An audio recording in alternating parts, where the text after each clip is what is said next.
Assalamualaikum warahmatullahi wabarakatuh. Kembali lagi bersama saya di channel Pakko BK. Bagaimana kabarnya adik-adik? Bagaimana kabarnya siswa saya di SMK YTM 4 Taman? Bagaimana kabarnya subscribe channel Pakko BK? Semoga kalian semua dalam keadaan sehat walafiat, rezekinya melimpah, bebas dari virus jahat.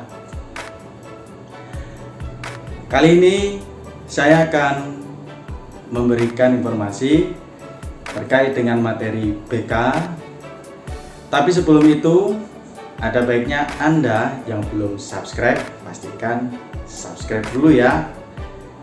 Tonton video di channel Pakko BK, mudah-mudahan bermanfaat, dan like, komentar yang positif, dan subscribe tentunya. Tips motivasi belajar di rumah, itulah motivasi yang akan kami berikan, materi yang akan kami berikan.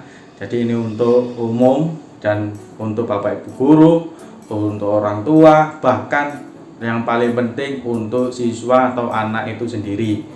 Nah, tipsnya ada berapa? Ada apa aja? Jadi yang paling penting jangan di skip ya. Pastikan nonton terus sampai tuntas. Nanti apabila ada perlu didiskusikan, kita langsung diskusi bersama-sama. Bisa ditaruh di kolom komentar. Tips yang pertama yaitu buatlah suasana belajar online senyaman mungkin. Jadi tips yang pertama, buatlah suasana belajar Anda di rumah itu senyaman mungkin agar kamu bisa betah untuk belajar. Nah, suasana yang seperti apa yang dibentuk? Apabila kita memiliki anak yang mungkin yang anaknya usianya masih kelas yang kelasnya kelas 1, 2 SD lah ya.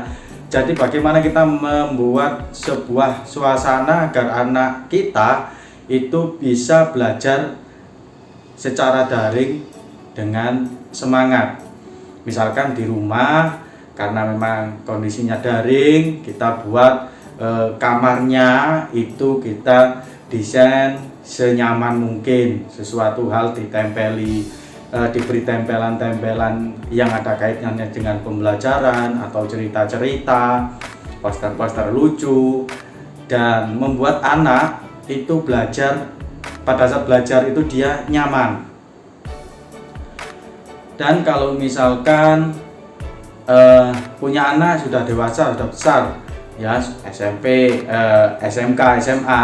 Nah, itu bagaimana Anda selaku siswa itu bisa membuat diri Anda nyaman, membuat suasana di sekitar Anda itu nyaman. Jadi pada saat Anda belajar pastikan nyaman dulu.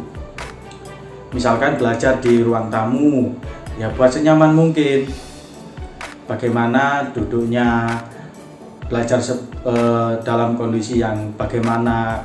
Kalau belajarnya harus ke warung kopi, nah ini yang perlu digarisbawahi. Apakah Anda bisa nyaman belajar di warung kopi pada saat di situ banyak orang-orang yang sedang ngobrol dan lain-lain?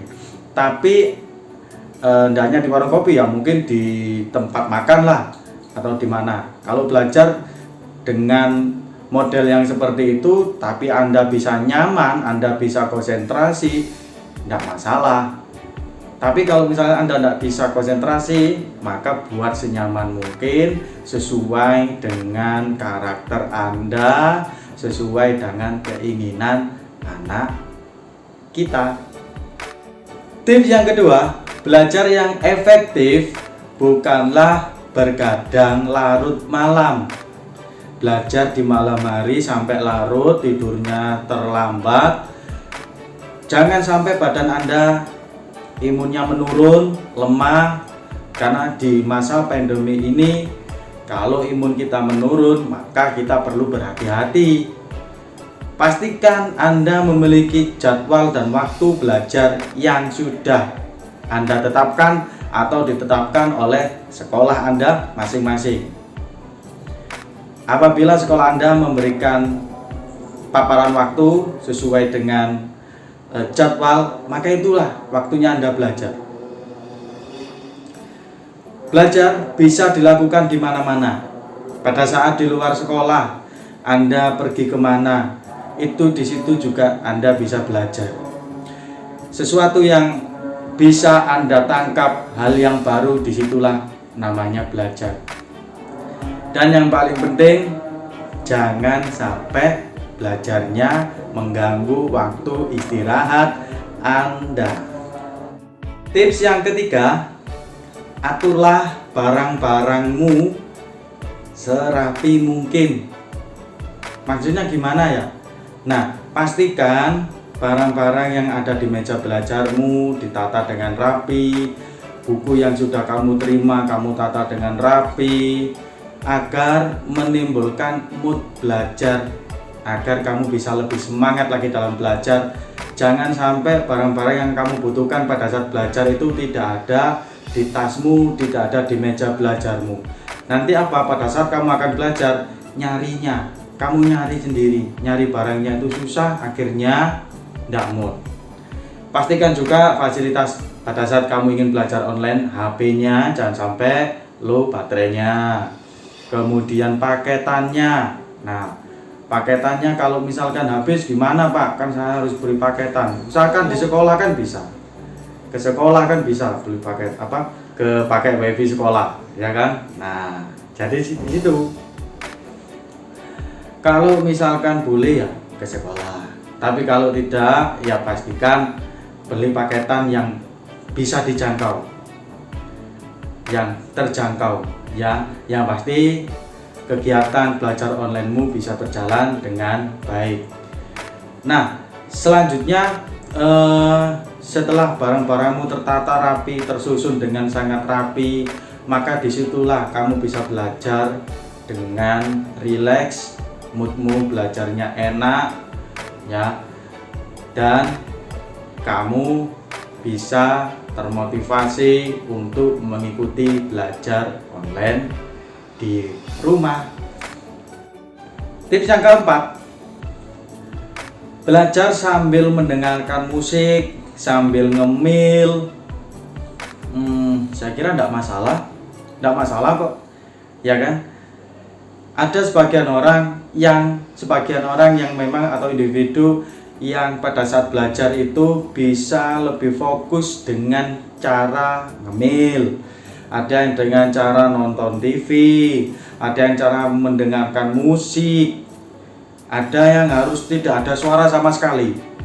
Berbagai macam-macam karakter dari individu, maka buatlah belajarmu senyaman mungkin.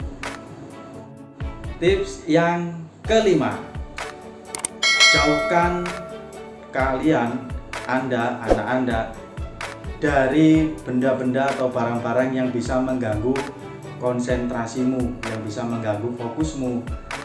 Karena apabila ada benda yang mengganggu fokusmu, seperti kamu suka baca komik, nah komiknya jangan ditaruh di meja, nanti kamu lebih nggak fokus, ya.